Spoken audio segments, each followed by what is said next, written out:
بسم اللہ الرحمن الرحیم انما الصدقات للفقراء والمساکین کہ صدقات یعنی زکوٰۃ فقراء کے لیے ہے اور مساکین کے لیے۔ زکوٰۃ کا معنی لغوی اصطلاحی کو بتا دیا گیا ہے، اور زکوٰۃ کے فوائد کیا ہیں اس کا بھی تذکرہ ہوا ہے۔ اور اسی طرح اللہ تعالیٰ نے انسان کی ضروریات کو مد نظر رکھتے ہوئے اسے دنیا میں احسن طریقے سے جائز طریقے سے روزی کمانے کا طریقہ بھی بتایا، اور کس طرح وہ پاکیزہ زندگی بسر کر سکتا ہے وہ بھی انسان کی رہنمائی کی گئی ہے۔ سب سے پہلے اسلام نے جو ہماری رہنمائی کی ہے وہ یہ ہے کہ طلب کسب الحلال فریضۃ بعد الفریضہ،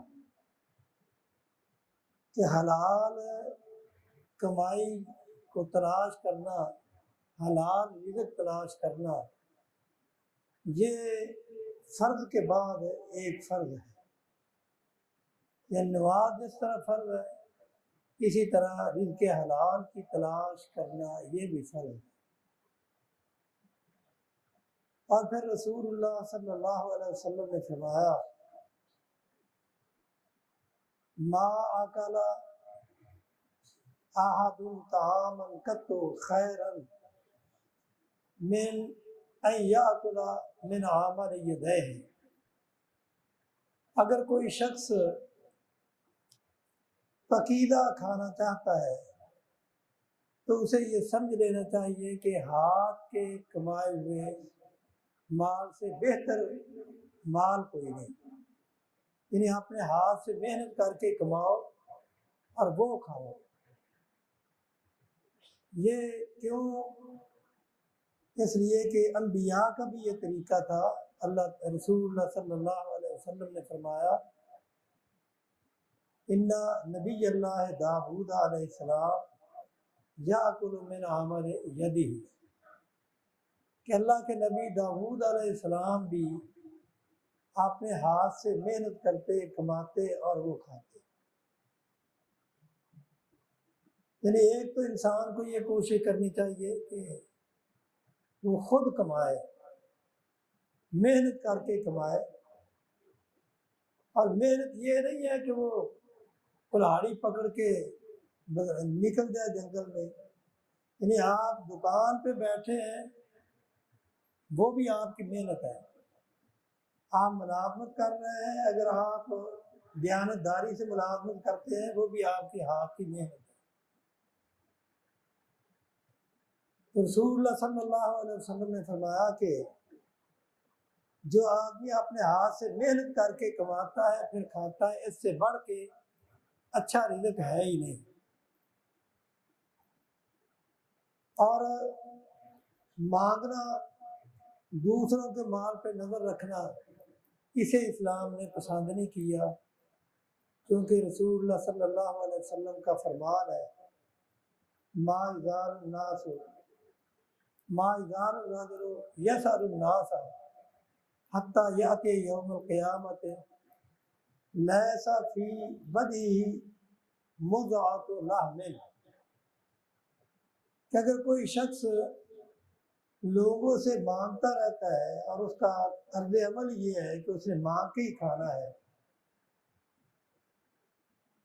تو پھر مانگتا رہے گا حتیٰ کہ قیامت کے دن اس حال میں آئے گا کہ اس کے چہرے پہ گوشت کا ٹکڑا بھی نہیں ہوگا۔ یعنی مانگنا اتنا برا ہے، بغیر ضرورت کے، بغیر حاجت کے۔ اور اسی لیے رسول اللہ صلی اللہ علیہ وسلم کے پاس اگر کوئی تندرست نوجوان آدمی آتا کہ سوال کرتا صدقہ خیرات کا، تو آپ اسے محنت کر کے کمانے کی ترغیب دیتے، حتیٰ کہ آپ نے فرمایا کہ اگر کوئی شخص وہ رسی پکڑتا ہے اور جنگل میں چلا جاتا ہے، وہاں سے لکڑیاں اکٹھی کر کے ایک گٹھا باندھ کے لے کے آتا ہے اور بازار میں آ کے اسے فروخت کرتا ہے اور پھر وہ اس سے اپنا گھر کا گزر اوقات چلاتا ہے، یہ چیز اس کے لیے مانگنے سے بہتر ہے۔ اس لیے رسول اللہ صلی اللہ علیہ وسلم نے ہمیشہ صحابہ کو محنت کرنے کی ترغیب دی، اور آپ نے ان لوگوں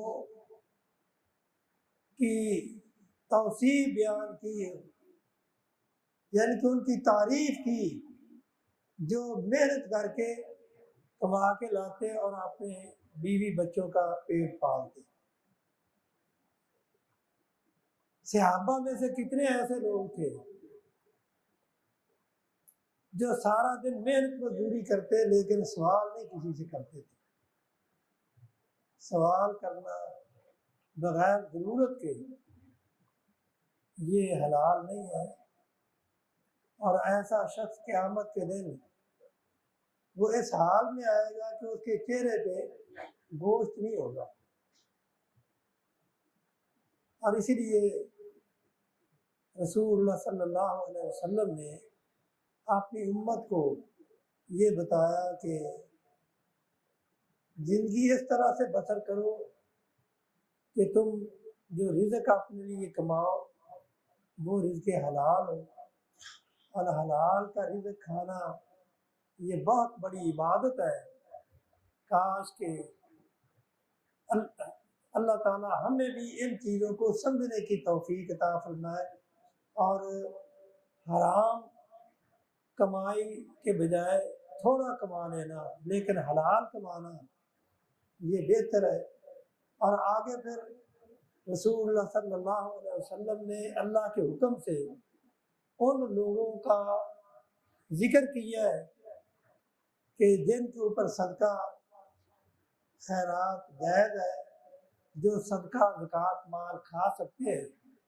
اور رسول اللہ صلی اللہ علیہ وسلم نے ترغیب دی کہ سب سے پہلے اپنے رشتہ داروں کا خیال رکھنا چاہیے۔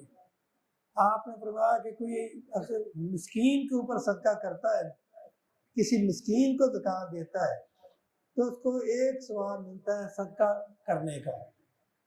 اور اگر کوئی شخص کسی رشتہ دار مسکین کو، یعنی مسکین ہے اور ہے اس کا رشتہ دار، اس کو زکوٰۃ دیتا ہے، صدقہ دیتا ہے، تو اس کو ڈبل ثواب ہے، ایک صدقے کا ثواب بھی اور دوسرا صلہ رحمی کا ثواب بھی۔